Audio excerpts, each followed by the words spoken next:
quais são os objetivos do Foro de São Paulo?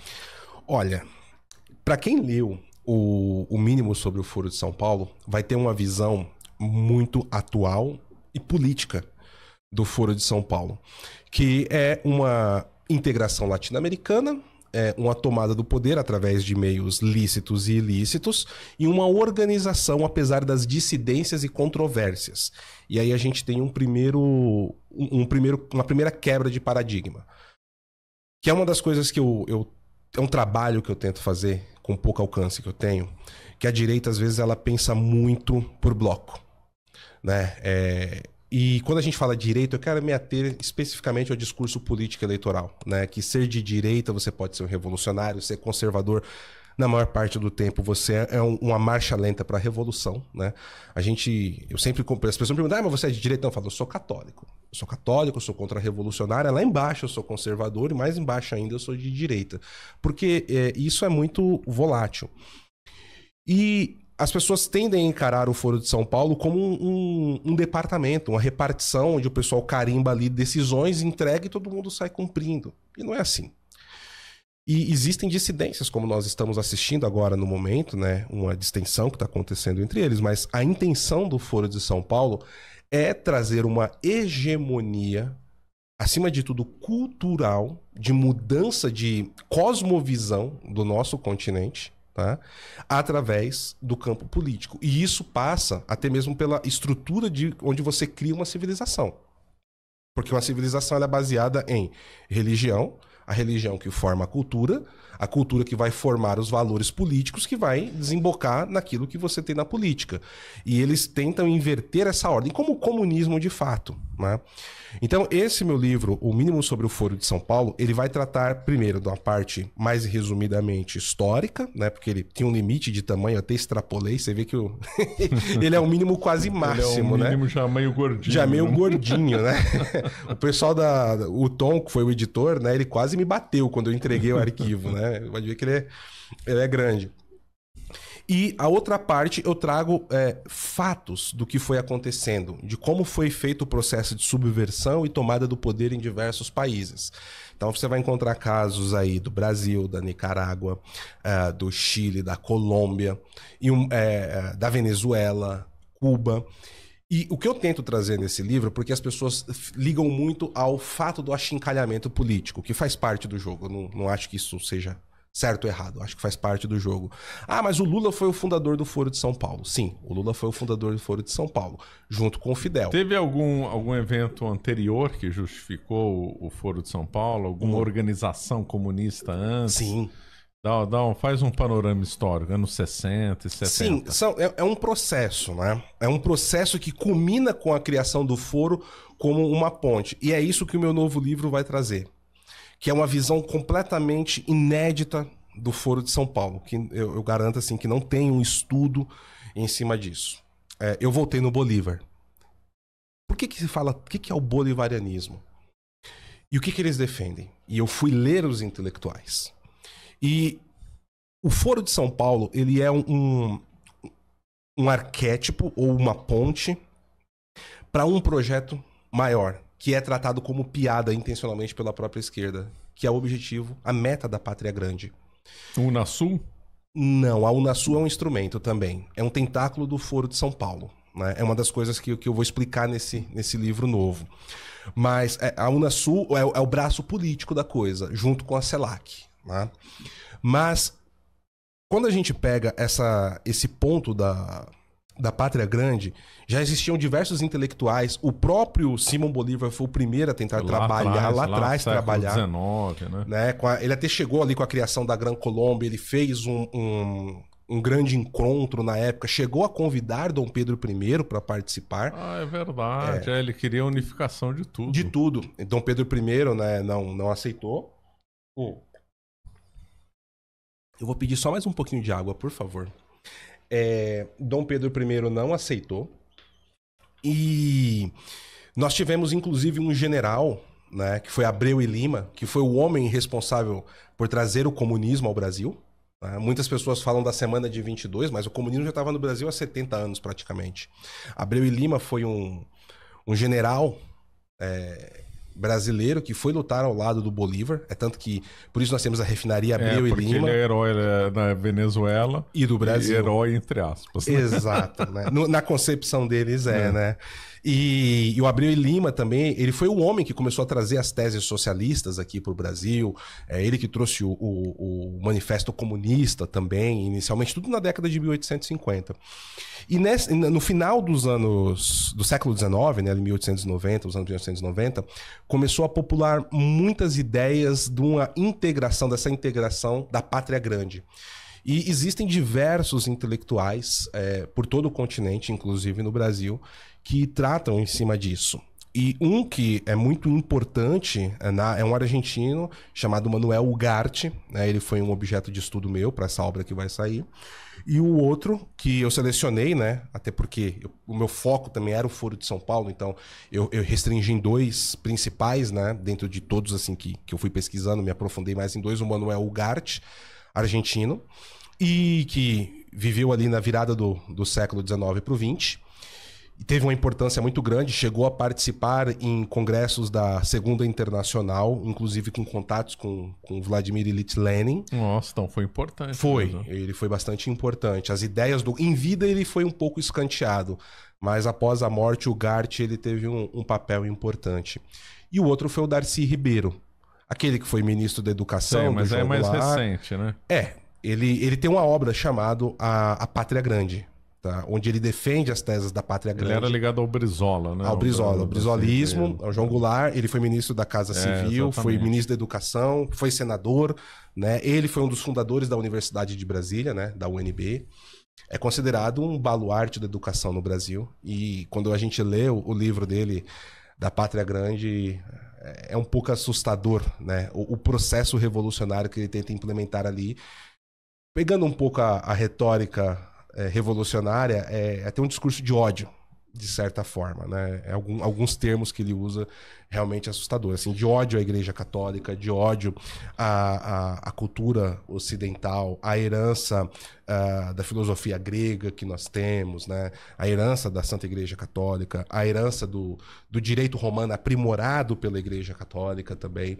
Mas curiosamente, no aspecto racial, ele não mostrava assim um ódio, ele defendia o Brasil mestiço, né? Ele não fala, ele falava bem da mestiçagem, era contra essa tese do racismo estrutural, não era? Mais ou menos. Mais ou menos? Mais ou menos. Não é que existia um racismo estrutural.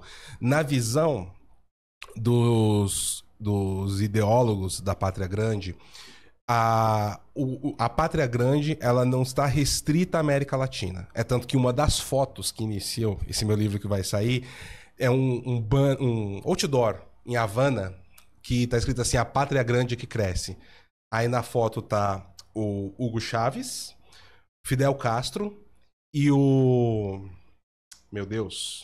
presidente da África do Sul que faleceu. Mandela, o Nelson Mandela. Nossa, né? Incluiria aí tava assim, La Pátria Grande que cresce, né? e isso é uma foto, eu consegui lá de outdoor em Havana, né? Eu abro o livro praticamente com essa foto. Só que qual que é a ideia? Que aí é uma das bases que o próprio Darcy Ribeiro ele defende. Que você... É um pouco daquela teoria do bom selvagem, que você tinha civilizações aqui que foram dizimadas, né, por conta do interesse do capital mercantilista e etc.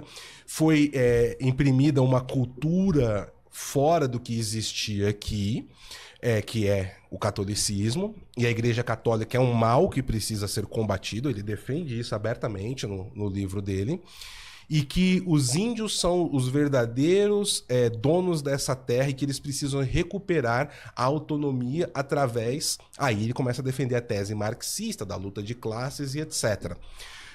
Só que, para isso, você pode ter apoios de povos que foram igualmente obliterados ou oprimidos. E aí ele traz os africanos. E aí você vai entender o porquê que tem essa foto lá em Havana, do Mandela, do Chávez e do Fidel Castro.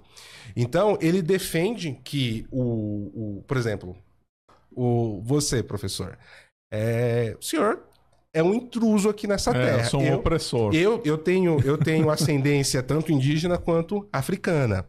Como tem o portuguesa também, mas quando olha pra mim, né? O que faz com o mestiço, então? Ele é ao mesmo tempo opressor e oprimido? Pois é, então assim, o senhor é um intruso aqui, ainda mais porque propaga o catolicismo odioso, né? Então Nas redes. Então, o Darcy Ribeiro, ele tem um trabalho muito profundo sobre a questão da pátria grande. E aí, nós temos 2 pontos que são tratados de maneira errada. Vamos colocar assim, as alas não de esquerda do Brasil. Os libertários, os liberais, que a gente sabe o caminho dos liberais, né? Mas tudo bem, né? O pessoal de direita, conservador, o conservador orgânico, o conservador Joaquim Teixeira, enfim, todas essas vertentes. Primeiro, achar que, como eu disse, o Foro de São Paulo é uma repartição pública que você fica ali carimbando o papel. Não é. Não é tudo lindo, não é tudo maravilhoso. Segundo, boa parte do pessoal começou a usar o Foro de São Paulo como espantalho dialético. Primeiro, não, porque o Foro de São Paulo, tudo é o Foro de São Paulo, mas por quê? Como é que explica isso? Aí começa a perder credibilidade o que está se dizendo. E o segundo ponto, pessoas da própria direita começaram a falar, não, o Foro de São Paulo é um clube do uísque. Não, porque aí começa a surgir histórias, por exemplo, de que o Lula é vassalo do Biden. Aí começa todo o sistema de desinformação russo entrar no Brasil, vira uma salada e ninguém entende nada. Por quê? Porque não está estudando os documentos, os pensadores, o que eles estão falando, o que eles estão gerando. Então, os grupos, né? Então, a base fundamental, que isso não está ainda nesse livro, né? O Mínimo sobre o Foro de São Paulo, tem um estudo mais aprofundado. Nós temos algumas bases primordiais, tá? Por ordem. Primeiro, a Revolução Cubana, obviamente. A Revolução Cubana, ela vai levar depois a algumas distensões com a própria União Soviética. Fidel tenta se aproximar do maoísmo. O Brezhnev, né, o Khrushchev tinha saído do Brezhnev, depois se reaproxima do Fidel Castro, porque a própria União Soviética temia um pouco o fervor revolucionário exacerbado do Fidel Castro. Ele teve problemas com o Rômulo Bittencourt, que também era o presidente da Venezuela, que ajudou a derrubar democraticamente. Ele era socialista. E o Fidel, a primeira viagem que ele empreende é na Venezuela. A tara dos cubanos com a Venezuela não é uma coisa nova, é desde o dia 1 da Revolução Cubana. O Rômulo Bittencourt não cede, ele percebe que o Fidel Castro era um erro, ele inclusive deixa meio que nas entrelinhas que ele errou em apoiar a Revolução Cubana. E aí ele vai até a OEA, denuncia o Fidel Castro por estar treinando guerrilhas, tentando derrubar o governo dele. É quando, por outros motivos mais, inclusive o calote e o roubo de propriedades americanas que foi feito dentro de Cuba, sem uma indenização, que o governo americano tentou negociar por 2 anos com o governo cubano, né? Parte da narrativa tem que ser derrubada. E aí Fidel Castro é expulso da OEA. Então começa a ter uma aproximação cada vez mais forte, primeiro com o maoísmo, depois com, né, a União Soviética do Brezhnev já. E o que nós tivemos nesse interim foi a consolidação da Tricontinental, que foi reavivada o ano passado, né? Depois a gente pode até falar sobre isso, sob outro nome, obviamente. A Tricontinental, ela foi praticamente a criação do Sul Global, que a gente vê o Lula falar tanto hoje. Essa criação do Sul Global. Da criação desse Sul Global, nasce a OLAS, que é o pai da CELAC atual, que foi a primeira tentativa de terminar com a OEA. A CELAC de que ano que é? A CELAC é de 2008. Nasce a OLAS, e a OLAS foi uma ideia que quem deu pro Fidel Castro foi o Allende, que estava na Tricontinental. O Allende, que depois foi deposto lá do Chile. Foi deposto no golpe, entrou o Pinochet. E recebeu o Fidel Castro lá no Chile. Sim, tem até um... Recebeu o Che Guevara, se não me engano. Não, tem um... Não, o Che Guevara não, já tinha morrido. Mas recebeu o Fidel Castro. O Fidel, inclusive tem uma das últimas epígrafes que eu coloco na abertura de um capítulo desse livro novo que vai sair, é do Allende, falando assim: a casa é minha, eu recebo quem eu quiser, o Fidel vai vir aqui sim. Aí eu coloquei esse epígrafe do Allende, né? Então nasce a OLAS, só que o que acontece? O Fidel, ele foi um movimento tardio, de certa forma, no cenário que a União Soviética estava enxergando. Por isso que houve esse distanciamento logo depois da Revolução Cubana. Antes da crise dos... Não, após a crise dos mísseis, até. Foi até após a crise dos mísseis. O que acontece? A União Soviética, eles estavam entendendo que depois da Guerra da Coreia, a luta armada não era mais o ideal. Então eles começaram a pegar já aquela ideia mais manchevique, mais do socialismo fabiano, que nasce no final do século XIX, dentro da Segunda Internacional. Então vamos partir para esse caminho. Então, é tanto que a gente já estava com a máquina de desinformação russa trabalhando mais azeitada, que a gente vai pegar materiais como New Lies for Old, né, o livro, eu estou tentando lembrar o nome em inglês, Meias Verdades, nome em português, Meias Verdades, Velhas Mentiras, né, do Anatoly Golinsky. Tem o livro do Pachepa, Desinformação. A União Soviética já estava arrumando para isso. Começa a mudar a estratégia. A estratégia. E de repente Mas ela não abandonou a luta armada, não. Tanto é que ela financiou na África, né? Sim, mas é porque aí não o Fidel... era o principal. O Fidel mudou isso. Eles já estavam com essa questão dessa mudança e de repente a gente teve a Revolução Cubana. Eles falaram, opa, peraí. Então, é tanto quando a gente tem as revoluções na África, que o senhor está citando, quem era uma das principais cabeças de treinamento, inteligência e apoio militar? Cuba. Cuba enviou soldado para Angola. Sim, né? Para o Congo. Exato. Então, assim, a União Soviética começou a usar porque o Fidel ele cria campos de treinamento, não só de inteligência, treinamento militar, sabotagem, né? Assim, o material que a gente tem é vasto em cima disso, né? Do que o Fidel ele criou dentro de Cuba. Então, ele começa a criar essas diversas células. Só que elas estavam fracassando, e teve uma que deu certo. Nicarágua? Da Nicarágua. E ele teve um papel fundamental nisso, né? Tem um livro que no Brasil está fora de edição agora, que é A Vida Secreta do Fidel, que é do Juan Sánchez. Ele foi guarda-costas pessoal. Eu tenho esse livro, muito sensacional, bom. Excelente, esse livro é obrigatório, muito bom. Eu tenho uma história bonita por trás desse livro, que o senhor Sánchez ele morre 2 semanas depois que o livro foi lançado, né? Ele falece. Eu não sabia. 2 semanas depois. Ele deixou o registro para a posterioridade e faleceu, né? Eu vejo uma beleza, assim, né, nisso, né? Tem uma redenção. E ali ele fala de como todo esse processo foi feito e etc. O que importa aqui, né? Se eu estiver falando muito, vai me cortando, tá, professor? Não, fica à vontade. É porque o assunto é extenso, eu estou resumindo bastante. 2 processos começam a acontecer na Nicarágua que é muito importante a gente entender. Primeiro que a primeira grande infiltração na Igreja Católica, do ponto de vista marxista, prático, começa a acontecer por conta da teologia da libertação, que inclusive o fundador... né, morreu antes de ontem? Antes de ontem até. Eu fiz uma thread no Twitter, vi o seu vídeo ontem à noite, um pouco antes de dormir, eu assisti o seu vídeo, muito bom, falando sobre. Recomendo o pessoal assistir também. Obrigado.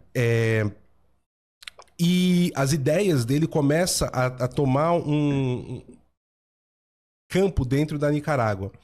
E a Revolução Sandinista, ela não era unitária. Você tinha vários fragmentos ali dentro. Eles tentaram dar um primeiro golpe de Estado em 78, não conseguiram, foram dizimados pela ditadura do Somoza. E eles estavam brigando entre si. E o Sánchez, ele relata detalhes dessa reunião. O Fidel leva o Humberto Ortega, o Daniel Ortega e mais 2 líderes de outras 2 frentes para uma sala, passar a noite inteira discursando para esses caras, enchendo a cara deles, né? Falando a importância da união, como isso seria feito e por que seria feito e por que deveria acontecer. Houve essa união em julho de 79. Há uma nova tentativa, Somoza derrubado, vence a Frente Sandinista, cria um governo provisório, inclusive com outra... Foi muito parecido do ponto de vista político com a Revolução Soviética. Não era só os sandinistas, como não era só os bolcheviques, né, na Rússia, mas eles formam ali um governo provisório. Esse governo provisório coloca o Daniel Ortega na liderança, ele fica no comando do país por quase 10 anos, né? Depois ele sai... Convoca a eleição.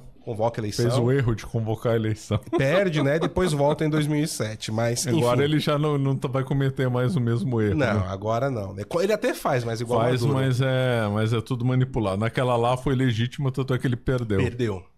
Né? Perdeu pra Violeta Chamorro. Violeta Chamorro. É viva ainda a Violeta, né? Bem de idade. O pai dela era um militante político importante, por isso que ela tinha prestígio. Sim, ela 90. Ela é viva ainda? Ela é viva. A senhora Violeta é viva ainda. Bom, pelo menos eu fiz pesquisa. Essa parte da pesquisa eu fiz no começo do ano, ela era viva ainda. Enfim, e o que acontece? Só um parênteses, teve uma tentativa em Granada também, né? Que o pessoal esquece. Da ilha de Granada. Os Estados Unidos chegou a mandar tropa. Mandou tropa pra lá. Então. Exato. E aí, tanto que o Fidel tentou impedir o Reagan de mandar as tropas. Não, a gente tá saindo e tal. E o pessoal desceu com tudo lá, né? Foi tenso o negócio lá. Resolveram rápido, acho que coisa de 3 dias, né? A ilha é minúscula, né? Ilha pequena. Aí o Reagan, ele não era muito de conversar. Ele fez o mesmo no Panamá também, né? No Panamá, com Manuel Ortega, né? Noriega. A ditadura Noriega, ele falou, opa, peraí. Eu acho que ali envolvia vários interesses, né? Democráticos, o canal do Panamá, enfim. O canal do Panamá é vital. Então. Mas, enfim, o Reagan não era muito de mandar recado, né? Esse é o fato. Enfim, nesse momento, o que nós tivemos ali? Nessas diversas frentes, a ascendência de um grupo que conseguiu motivar e dar um sentido para a população. Que foram os hereges católicos que estavam ali infiltrados com a teologia da libertação. Mas era um modelo de teologia da libertação de organização social. E isso é identificado, eles percebem que isso tem uma importância muito grande. Você acaba de assistir um corte do Caravelas Podcast. Na tela está aparecendo o episódio completo e outro corte. Muito obrigado pela atenção.